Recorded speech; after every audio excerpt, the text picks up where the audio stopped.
Hello दोस्तों, इससे पिछले वाले पार्ट में हमने पढ़ा था अवतल दर्पण से प्रतिबिंब के निर्माण की कुछ स्थितियों के बारे में पढ़ लिए थे। आज हम उसके आगे पढ़ेंगे। तो आज उससे आगे की स्थिति क्या है कि वक्रता केंद्र व फोकस के बीच में अगर बिंब रखा हुआ है तो उसका प्रतिबिंब कैसा बनेगा और कहाँ बनेगा। देखिए, यहाँ मैंने किरण आरेख बना दिया है। मैं आपको ड्रॉ करके बता रहा हूँ कि वक्रता केंद्र व फोकस के बीच में बिंब रखा हुआ है, इसका प्रतिबिंब अनंत वो वक्रता केंद्र के बीच बनता है। तो हमने पढ़ा है कि प्रतिबिंब निर्माण के लिए कम से कम दो प्रकाश की किरणों की आवश्यकता होती है। एक प्रकाश की किरण हमने ले ली कि जो मुख्य अक्ष से कैसे जा रही है, समांतर जा रही है, तो उसका परावर्तन के बाद में क्या होगा, वो फोकस बिंदु से होकर गुजरेगी। दूसरी प्रकाश की किरण हमने ले ली फोकसी किरण, जो क्या है, फोकस बिंदु से होकर गुजर रही है और परावर्तन के बाद में वो मुख्य अक्ष के समांतर हो रही है। इस तरीके से हमारा जो प्रतिबिंब बना वो बना वक्रता केंद्र व अनंत के बीच में। और कैसा बना, बिंब से बड़ा। ठीक है, तो हम लिखेंगे वक्रता केंद्र व अनंत के बीच में बनेगा। और कैसा बनेगा ये तो आपको पता ही है, क्या अवतल दर्पण से बनने वाले वास्तविक व उल्टे बनते हैं। और कैसा, वस्तु से बड़ा। कैसा बनेगा, वस्तु से बड़ा। ठीक है, नेक्स्ट इसके बाद में स्थिति आती है, हमने इनके बीच में, अब हम नेक्स्ट स्थिति पढ़ते हैं कि फोकस पे रखा हुआ हो बिंब। हमारा कहाँ रखा हुआ हो, फोकस पे। फोकस पे रखा हुआ है। इसके लिए किरण आरेख बना देता हूं मैं फटाफट से। ये हमारा अवतल दर्पण है, इसका ध्रुव हो गया वक्रता केंद्र, फोकस बिंदु। कहाँ रखा हुआ है बिंब, फोकस के ऊपर। ध्यान से समझना है, अच्छे से समझना है। एक एक में आपको किरण आरेख को अच्छे से बना के बता रहा हूँ डिटेल से। यहाँ देखो, फोकस पे बिंब रखा हुआ है तो प्रकाश की किरण निकलेगी। तो यहाँ से हमने ले ली कि एक प्रकाश की किरण मुख्य अक्ष के समांतर जा रही है, जो दर्पण से टकराने के बाद में क्या होगी, फोकस बिंदु से होकर गुजरेगी। ये देखो, फोकस बिंदु से होकर गई। ठीक है, अब हमने क्या किया, एक प्रकाश की किरण कैसी ले ली, तिर्यक किरण। मैंने आपको तिर्यक किरण के बारे में बताया था कि तिर्यक किरण के बारे में कैसे, कि जैसे क्या परावर्तन होता है ना, उसी तरीके से कि मुख्य अक्ष से जितना एंगल बनाएगी, वही जो परावर्तित किरण होगी वो भी मुख्य अक्ष से उतना ही कोण बनाएगी। तो यहां से हमने एक प्रकाश की किरण ले ली, तिर्यक किरण। तिर्यक किरण, तो ये परावर्तन होगा और उतने एंगल पे जाएगी। देखिए, ये प्रकाश की किरणें कहीं नहीं मिल रही है, कहीं नहीं मिल रही है। इसका मतलब है ये दोनों कैसे जा रही है, समांतर प्रकाश की किरणें जा रही है। तो हम जानते हैं कि समांतर प्रकाश की किरणें कहाँ से आती है, मुख्य अक्ष से। तो अगर फोकस पे बिंब रखा हुआ है तो हमारा प्रतिबिंब कहाँ बनेगा, ये बनेगा अनंत पे। कहाँ बनेगा, अनंत पे। ठीक है, तो ये कहाँ है, अनंत पे। और कैसा बनेगा, बिंब और बिंब से बहुत बड़ा बनेगा। जितना बड़ा हमारा बिंब है उससे बहुत बड़ा बनेगा। और कहाँ बनेगा, अनंत पे बनेगा। और कैसा बनेगा, वास्तविक एवं उल्टा। तो यहाँ पर लिख सकते हैं, क्या लिखूंगा मैं, कि प्रतिबिंब कहाँ बनेगा, अनंत पे, अनंत पर और बहुत बड़ा, बहुत बड़ा। ठीक है, नेक्स्ट इसके बाद में हम जो स्पेशल स्थिति बोली जाती है, अवतल दर्पण से प्रतिबिंब निर्माण की एक स्पेशल स्थिति बोली जाती है, वो है कि बिंब कहाँ रखा हुआ है, फोकस व ध्रुव के बीच में। जब बिंब हमारा फोकस व ध्रुव के बीच में रखा हुआ होता है तब उसका प्रतिबिंब दर्पण के पीछे बनता है, आभासी बनता है और सीधा बनता है। ठीक है, इसके लिए मैं आपको यहाँ किरण आरेख वगैरह बना के समझा देता हूँ। इसको आप स्क्रीनशॉट ले सकते हो, अपने नोट्स में उतार सकते हो। ठीक है, उसके नेक्स्ट जो विशेष स्थिति पढ़ रहे हैं हम अवतल दर्पण से प्रतिबिंब के निर्माण की, वो है जब हमारा बिंब फोकस व ध्रुव के बीच रखा हुआ हो। तो हम रखते हैं बिंब को फोकस व ध्रुव के बीच में, यहाँ। ठीक है, अच्छे से नहीं बना।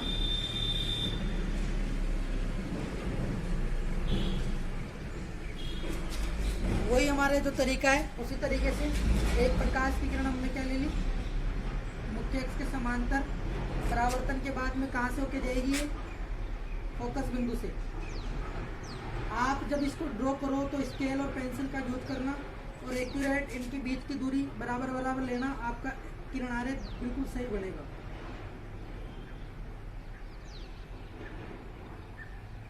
ठीक है, एक प्रकाश की किरण हमने कौन सी ले ली, तिर्यक किरण।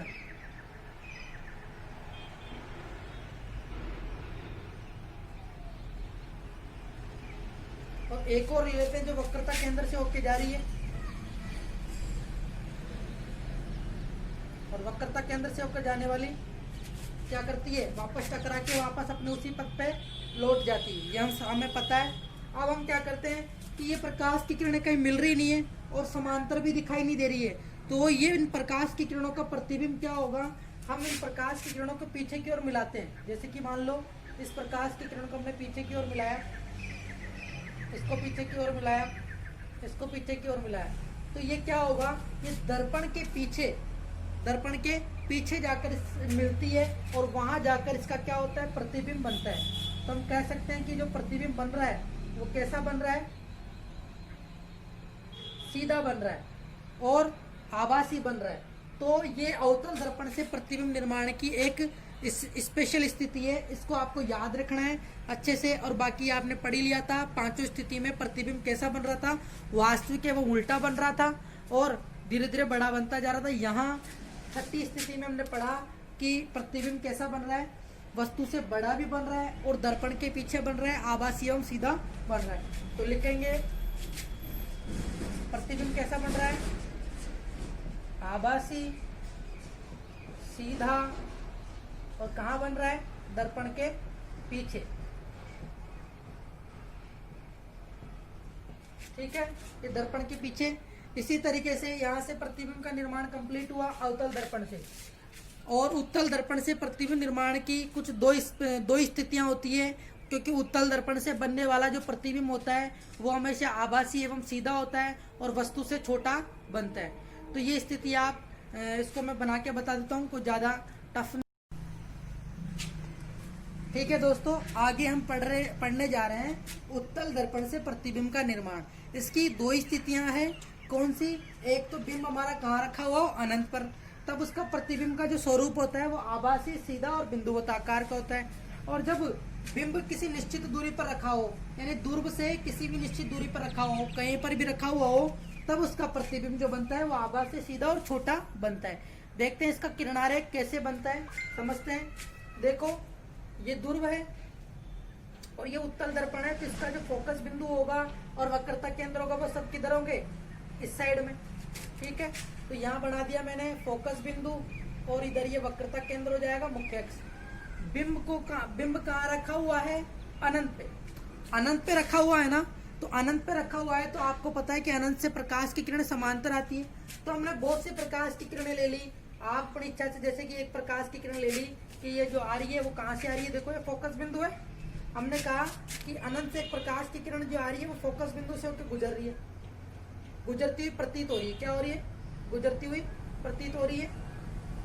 तो परावर्तन के बाद में उसका क्या हो जाएगा, वो मुख्य अक्ष के समांतर हो जाएगी।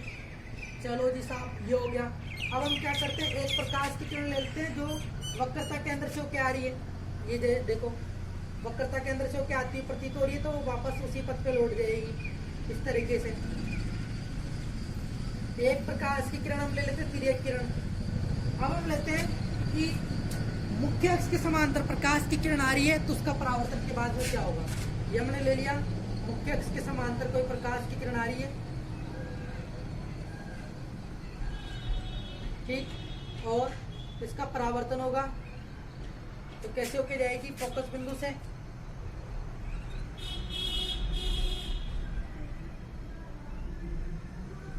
ठीक है, इस तरीके से। तो यानी इसका मतलब है कि दो प्रकाश की किरणें यहाँ कट करेगी तो इसका प्रतिबिंब जो बनेगा वो कहाँ बनेगा, फोकस पे बनेगा। कहाँ बनेगा, फोकस, यानी दर्पण के पीछे कह सकते हैं, बिंदुवत आकार का बनेगा दर्पण के पीछे यहाँ पे। नेक्स्ट, बिंब अगर किसी निश्चित दूरी पर रखा हुआ हो, एक मिनट, बिंब कहाँ रखा हुआ है, किसी निश्चित दूरी पर रखा हुआ है, ये फोकस बिंदु हो गया, ये वक्रता केंद्र। बिंब निश्चित दूरी, इधर से कोई सी भी दूरी हो, कहीं पर भी, यहाँ रखा हो, यहाँ रखा हो, यहाँ रखा हो, कहीं पर भी, मान लेते हैं यहाँ रखा हुआ है। यहाँ से एक प्रकाश की किरण आई जो मुख्य अक्ष से समांतर हुई, तो उत्तल दर्पण से टकरा के परावर्तन होगा और कैसी होगी, फोकस बिंदु से गुजरती हुई प्रतीत होगी। तो ये हमें ऐसा लग रहा है ये फोकस बिंदु से होके गुजरती हुई प्रतीत हो रही है। दूसरी किरण हमने ले ली,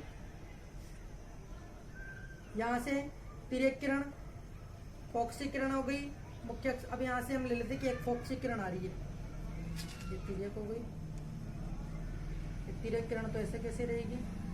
और एक ले लेते हैं अभिलंब किरण, कौन सी, अभिलंब, कि यहां से जो जा रही है अभिलंब, तो वापस उसी पथ पे लौट जाएगी। ठीक है, तो इसका जो दर्पण, इसका जो प्रतिबिंब निर्माण होगा वो यहाँ होगा, यहाँ कट कर रही है, यहाँ इसका निर्माण होगा। देखिए इसको अगर आप पेंसिल स्केल इसका यूज करके अच्छे से ड्रॉ करोगे तो बिल्कुल एक्यूरेट ड्रॉ होगी। यहाँ थोड़ा ड्रॉ करने में दिखाई दे रहा है आपको बिल्कुल एक्यूरेट मेजरमेंट यहाँ से। तो हम देख सकते हैं कि जो दर्पण का, ये उत्तल दर्पण से प्रतिबिंब का निर्माण हुआ है, तो वो कैसे हुआ, दर्पण के पीछे। और कैसा बन रहा है, बहुत छोटा बन रहा है, कैसा बन रहा है, आभासी और सीधा बन रहा है। ठीक है, ये स्थिति है इसके अंदर है। उत्तल दर्पण से प्रतिबिंब के निर्माण में आपको याद रखने योग्य जो बात है कि उत्तल दर्पण से प्रतिबिंब का निर्माण जो होता है, तो प्रतिबिंब आभासी, सीधा और छोटा बनता है, और वो हमेशा कहाँ बनता है, दर्पण के पीछे बनता है। ये दर्पण देखो इस साइड में बनता है इसका हमेशा। ठीक है, और बिंदुवत आकार का बनता है। ये यहाँ तक आज हमने क्या क्या पढ़ लिया, हमने अवतल दर्पण से प्रतिबिंब का निर्माण पढ़ लिया और उत्तल दर्पण से प्रतिबिंब का निर्माण पढ़ लिया। इसके आगे की क्लास में हम पढ़ेंगे दर्पण समीकरण। क्या पढ़ेंगे, दर्पण समीकरण, जिसमें हम दर्पण सूत्र, जो आपने 10वीं कक्षा में पढ़ चुके हो कि दर्पण सूत्र क्या होता है, 1/f = 1/u + 1/v। इसको हम डिराइव करेंगे, वहां पर हमने डायरेक्ट पढ़ा था, यहाँ हम डिराइव करेंगे। और फिर हम यहाँ से आवर्धन क्षमता वगैरह और भी जो पॉइंट है, दर्पण सूत्र, दर्पण समीकरण, ये सब आगे की क्लास में पढ़ेंगे। और